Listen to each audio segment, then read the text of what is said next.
Welcome to Rewatch and Rank. On this channel, we rewatch older TV shows, provide a summary and opinion on the episode before we rank each episode against each other.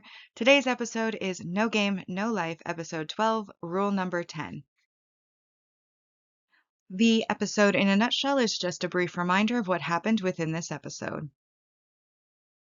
So the episode picks up again after a brief flashback to the plans for the game, to Izuna unleashing her blood break, or as some translations call it, also the blood destruction, which is the werebeast's special skill that allows them to move beyond their physical limits.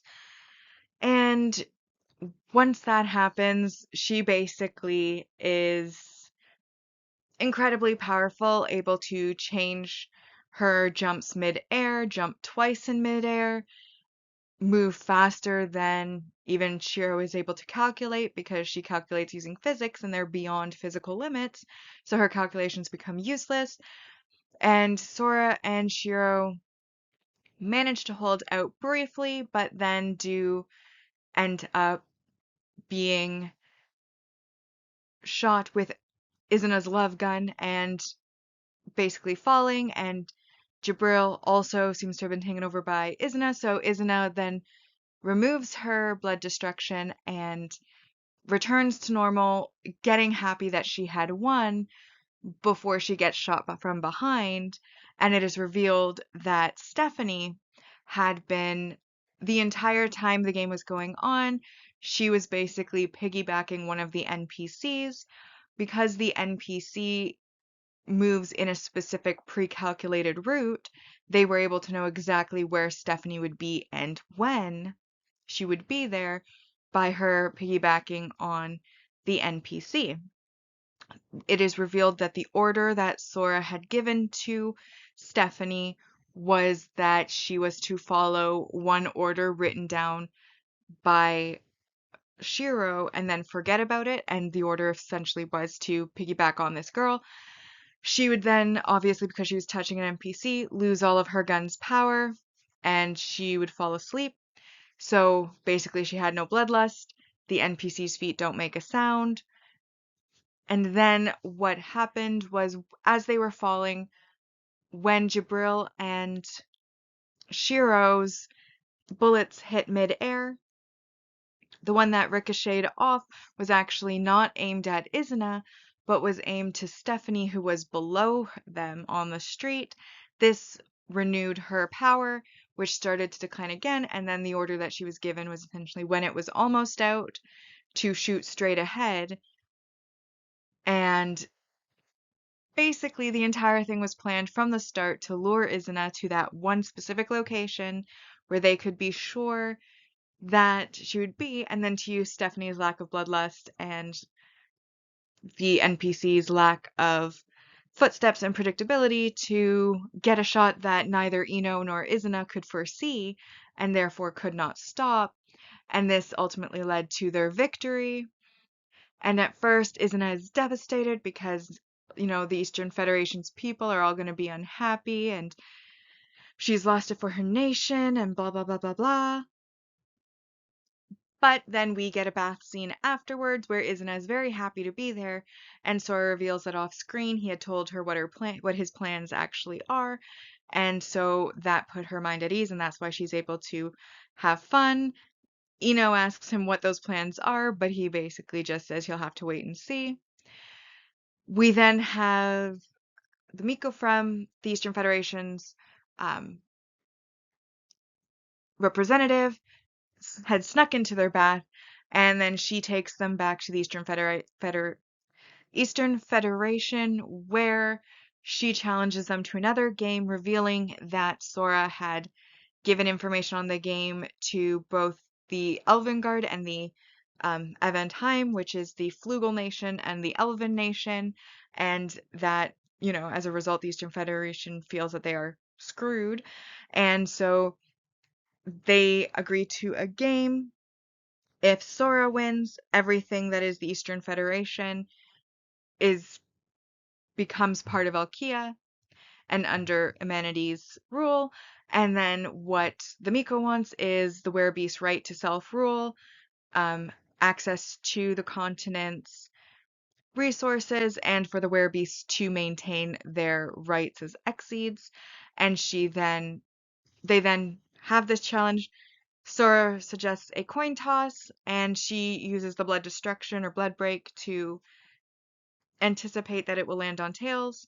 However, outside of her expectations, Sora shifts one of the tiles that are outside slightly, and it instead ends up on the side. And then he asks her if they both win or both lose, and she decides that they both win, which basically means that the Eastern Federation is now part of the Alkia Federation, but within that federation, they still maintain the right to self-rule and all of their rights, and of course, because they're all part of the same federation, they will share the resources amongst themselves, which ultimately means that everybody wins. And that is when Sora reveals that in fact he had already won the right to adjust Fiel's memories, so the information that she gave to Elvingard actually is incorrect, meaning that when they do come to challenge, they'll be able to win.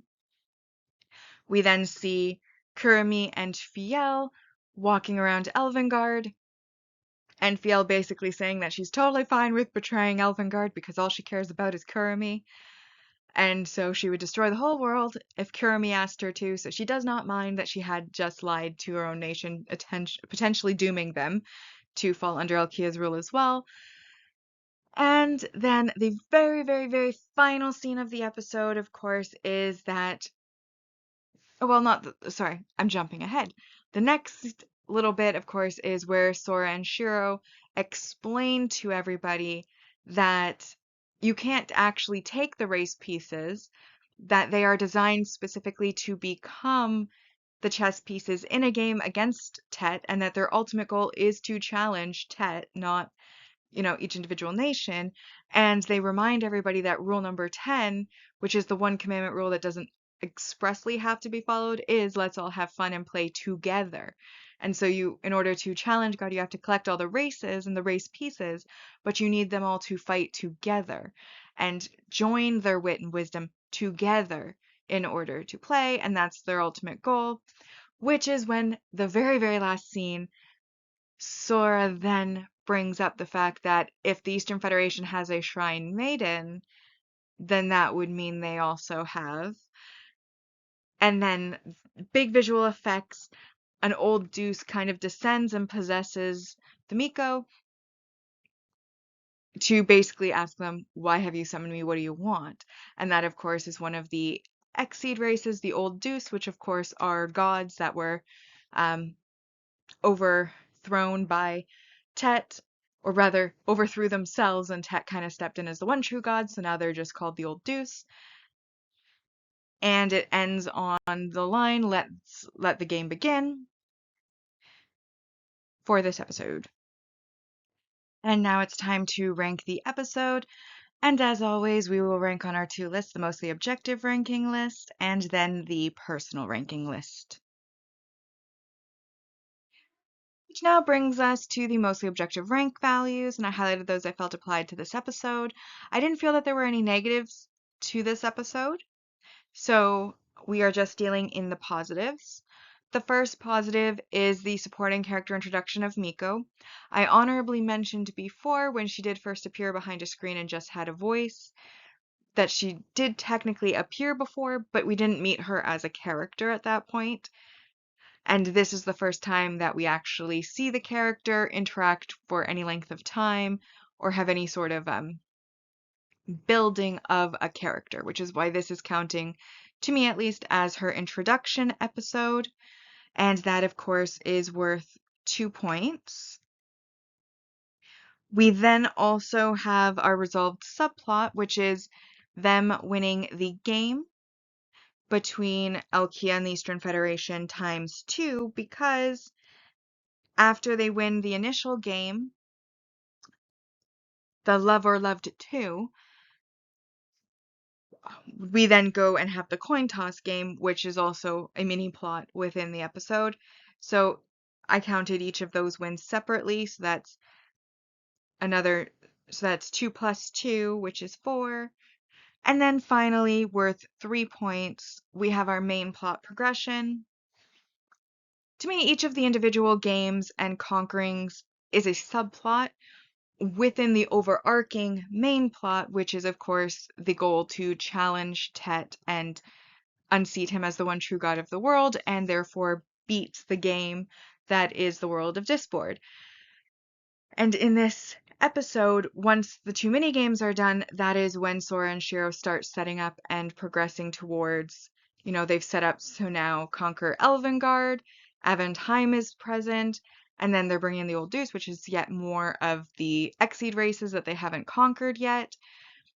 That, in theory, had the series continued, they eventually would have brought into their federation. And so I do count that as main plot progression. Which brings us to a total for this episode of 9 out of 10.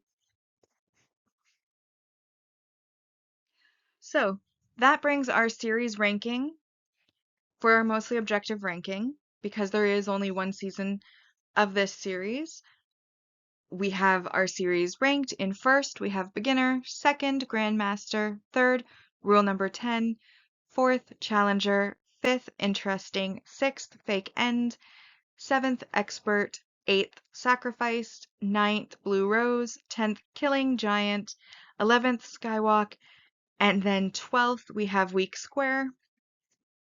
Now, there's never been a season 2, but the light novels did go beyond this series into more, though I haven't finished reading those either. I have read them beyond this, so it would have been really nice had there been a season 2, but there never was. However, if they ever did decide to say reboot the series and they did decide maybe they wanted to make a season 2, just so that we know where the season ranked total. After all of the episodes were ranked, out of a possible 120 points, there was a total of 76 points, which means the objective score for this season or series overall was 63.33%. Bringing us now to the personal ranking for the series. Now, I did like this episode, and I think had there been a season 2, my opinion of this episode would have probably been a 10 out of 10 because it would have been a lot higher because they did such a fabulous job of setting up for another season. The problem is, of course, that they never had another season. And that then just left me wanting because they're setting up for something that's really great. They're getting you excited that, wow, another season would be fantastic, would be amazing. All of these big nations, now they're going against, even higher ranked species. Magic will be involved. Like, it could have been incredible. And as somebody who has read not all of the light novels, but at least the light novels that go beyond this part where this season ended, I would have loved to be able to see, like visually see what the light novel described as far as the games are concerned and taking over all of the other races. I think it would have been incredible and amazing. And I'm very, very disappointed that we didn't get it. And because of that disappointment, it kind of ruins the enjoyment of it because they spent like the last two-thirds of the episode setting up for a season that never came. So really the finale to this season that we got that was relevant to this season and the events that took place in this season were really only in like the first third, maybe half of the episode. And then the rest was basically, again, wasted time because they never had a second season. So while everything that they did include was very good, I didn't think that there were any negatives really. They did a lot of explanations on their future goals. They did a lot of setups for future games, future conquerings, future things. What they did for what this entire season was about, which was focused on getting the Werebeast Eastern Federation, like I said, took place within like the first third of the episode, with them winning the game very quickly at the start. Then, like the little bath scene to welcome and bond with Izuna and have her feeling better. Then, the Miko coin toss where they both win. But then that's where this episode would end. That's where this series should probably have ended if they weren't going to do a season 2. Instead, they then went on to set us up. And that also set up my emotions and my excitement. And when this first aired, I watched it as it first aired before we knew there was never going to be another season. And I was extremely excited that there was going to be another season because I really enjoyed the series. And then we never got one. And now as a rewatcher, I rewatch it. I remember it fondly. I think that it's great still. But there is a very large amount of disappointment for the fact that I'm not getting the second season that they had promised.